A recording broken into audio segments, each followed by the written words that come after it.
ሰራተኛዋ ተከታታይ ድራማ በክፍል 56 ዛሬ ከች ብለዋል። አደይ ከቤት ተባራለች፣ ሌላ ቤት ገብታለች። ፍቅርና ቤዛ ባደረጉት ተንኮል ከቤት እንድትወጣ ሆናለች። ሰላም ጤና ይስጥልኝ የቻናሌ ተከታታዮቼ ቤተሰቦቼ፣ በያላችሁበት ሰላማችሁ ይብዛልኝ። ለቤት አዲስ የሆናችሁ የደውል ምልክቱን በመጫን ቤተሰብ ይሁኑ። ነባር ቤተሰቦቼም ስለምታበረታቱኝ እጅግ በጣም አመሰግናለሁኝ። እንግዲህ አደይ ተከታታይ ድራማ በባለፈው ፓርት ላይ እንግዲህ ዴብና ባርኮቴ በአደይ ምክንያት ተጣልተው ነበረ። በዚህ ምክንያት እጅግ በጣም መስራት የተበሳጨችው አደይም ግራ ገብቷት ነበር። እኔ ማንንም አልፈልግም፣ ስራዬን ልስራበት፣ እባካችሁ ተወኝ በማለት ተበሳጭታ ስለነበረ ወደነ ኤላ ቤት ሄዳ ነበረ። እንዲሁም ደግሞ ዴብ እጅግ በጣም ተጨንቆ ይገኛል። አሁን ላይ እኔ ብቻዬን አደይን ለራሴ ለማድረግ አልቻልኩም፣ እኔ በጣም ደከመኛ፣ ለሷ መኖርም አልችልም፣ እባክሽን ሊዲያ እህቴ እንድታግባብኝና እኔና እሷ አንድ ላይ እንድንሆን አግዢ በማለት እንግዲህ እህቱን ያማክራል። ሊዲያ እንዲህማ አይሆንም፣ እኔ ሰራተኛ በፍጹም እንድታገባ አልፈቅድም፣ ስለዚህ ይህን ሀሳብ እኔ አልቀበለውም በማለት ግን በብዙ ነገሮች ሊደልላትም ሞክሯል። ምክንያቱም እሷ የኔ ከሆነች እና አሽካለችን ከዚህ ቤት ጭቅጭቅ ሁላችን ወጥተን እንናች ብቻችን አደይ ጋ ሆነን እንኖራለን አግዥኝ በማለት አረ በፍጹም አላደርገውም፣ ጭራሽ ከአደይ ጋ እኔ ልኖርለት ትፈልጋለህ? አልፈልግም፣ እንዲሁም ሰራተኛ እንዳፈቅር ለእናቴ ነው የምናገረው በማለት አርፈሽ ተቀመጪ በማለት እንግዲህ እሷም መልስ ሰጥተዋለች። እንዲሁም እንግዲህ ቤዛ ያልሆነን ነገር ሆነ በማለት እንግዲህ ፈጥራ ተናግራለች። ለዲብ የተናገረችው ነገር ትናንትና ኤላ ጋር አደይ የሄደችው ባርኮቴ ስላሉ ነው። ስለዚህ ባርኮትና አደይ አንድ ላይ ናቸው። አንተ እዚህ ሁነ ምንም አታውቅም። እኔ ራሱ በጣም ነው የተናደድኩት። ሲሄድ ሁለታቸው አንድ ላይ ነበሩ፣ ከዚያው ነው ያደሩት እና ባየሁት ነገር እጅግ በጣም ነው የተናደድኩት። በቃ ይዞህ በርታ በል በማለት እንግዲህ እያዘነች በመምሰል ያልሆነን ነገር ሆነ በማለት እንግዲህ ፈጥራ ተናግራለች። እንዲሁም ደግሞ ፍቅርም የተለያዩ ነገሮችን ስትዋሽ ነበረ ለእናቷ ደውላ። እሷ በጣም ስራ እንደበዛባት እና እንዲሁም ደግሞ አደይ ከቤት እንደማታድር ከነ ኤላ ቤት እየሄደች ሁልጊዜ እንደምታድር የቤቱን ስራ ደግሞ እሷ እንደምትሰራ ለእናቷ ደውላ አሳውቃ ነበር። እናቷም እንግዲህ ሌላ ሰራተኛ ቅጠሬ እሷን አስወጭና በማለት እንግዲህ አደይን አስወጥታ ሌላ ሰራተኛ እንድትተካ እናቷ ነግራት ነበር። በዚህ እጅግ ሀሳቡ ስለተሳካላት እና ስለሆነላት ፍቅርም ደስ ብሏት ይገኛል። እንግዲህ ናኦልም ከአደይ ጋር እንዲሁም ደግሞ ከለምለም ጋር ተገናኝተው ነበር። ከኤላ ቤት አደይን ፈልጌ ነው የመጣሁት በማለት ለምለም ቤት ነበር እየተገናኙት እና ሰሞኑን አደይን ስፈልግሽ ነበረ፣ እዚህ አገኘውሽ፣ ደስ ብሎኛል በማለት እንግዲህ አብረው አውርተው ነበር። ለምንድን ነበር እየፈለግከኝ በማለት ወደ ውጭ ልሄድ ፈልጌ ነበረ እና ስለዚህ ጉዳይ ላወራሽ ነው በማለት እኛ ስራ ልንጀምር ነው፣ ለምን አብረን አንሰራም በማለት በቃ እናንተ የምትሰሩ ከሆነማ አብሬያችሁ እሰራለሁኝ፣ ብር የት አለ ብለው ደግሞ ጠይቀውት ነበር።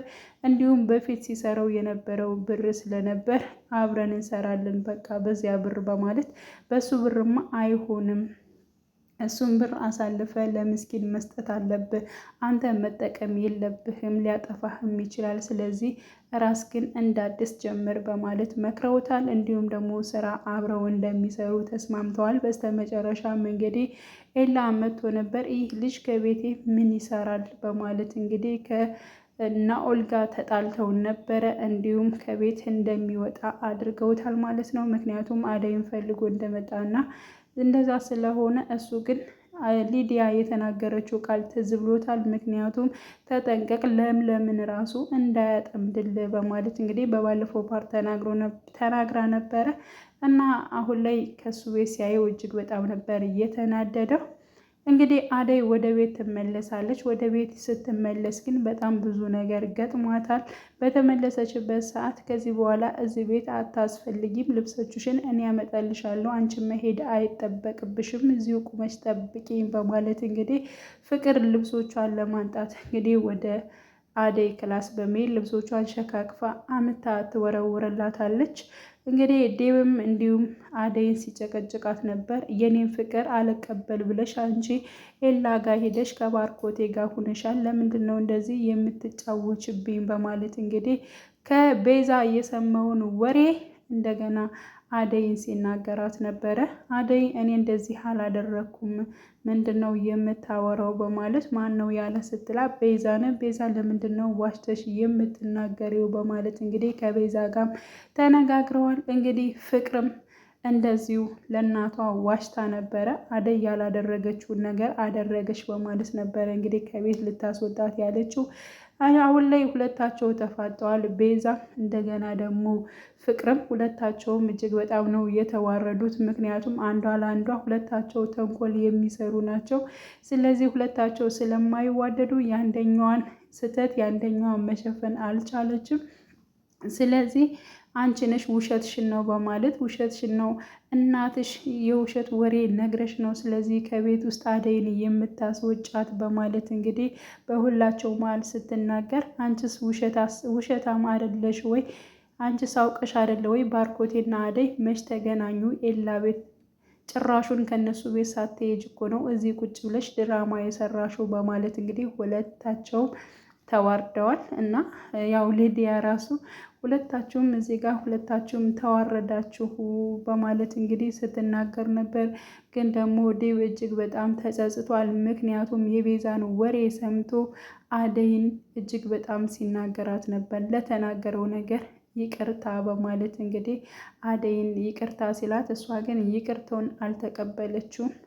ስለዚህ እኔ የማንንም ፍቅር አልተቀበልኩም፣ አሁን ምንም ማድረግ አልፈልግም፣ እኔ እንደማንም ሰርቼ ቤተሰብ ማስተዳደር ነው የምፈልገው፣ እባካችሁን ተውኝ፣ እኔ ምን አይነት ነገር ብሰራችሁ ነው ይሄን ሁሉ ግፍ የምትሰሩብኝ? በማለት እንግዲህ ያው ቤዛንም በጥፊያ ጩላታለች፣ እንዲሁም ደግሞ ፍቅርንም በጥፊያ ጩላታለች። ከዚህ ቤት ከመረረኝ በጣም ቆይቷል፣ ታግሻችሁ ነው እንጂ አሁንማ አልቀረም በማለት እንግዲህ ያው ልብሶቿን እዛ ወጥታ ከሌላ ቤት ገብታለች። እንዲሁም ደግሞ ንጉስም አግኝቷት ብዙ ነገሮች ብሏታል። እሷም ደግሞ እንደማትፈልግ ተናግራለች።